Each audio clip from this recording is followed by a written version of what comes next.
Рахмат төрага. Негизи жакшы мыйзам алып келип атасыз, колдойбуз албетте.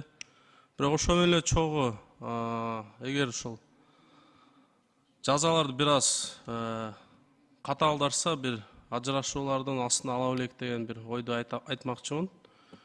Биз сунуш берет эле, мына статистиканы алсак, былтыркы жылы 45 000 үй бүлө куралса, 12 000 үй бүлө кайра ажырашкан. Ошол нерселердин алдын алуу боюнча ушул алименттерди бир аз баасын көтөрсөк, же болбосо ошол төлөбөй жоопкерчиликтен качып жүргөн жарандарыбызга жазаны бир аз күчөтсөк, ошол ажырашуундагы алдын ала элек деген бир ой пикир. Колдойбуз. Рахмат, бул бүгүнкү күнү биз бул боюнча тегерек столдорду уюштуруп 500дөн 1000 эсепке чейинки айып пулдарды салуу, эгер аны төлөбөсө 9 айга чейинки эркинен ажыратуу каралган. Сунушуңуздар болсо берсеңиздер, экинчи окууда дагы. Экинчи окууда беребиз.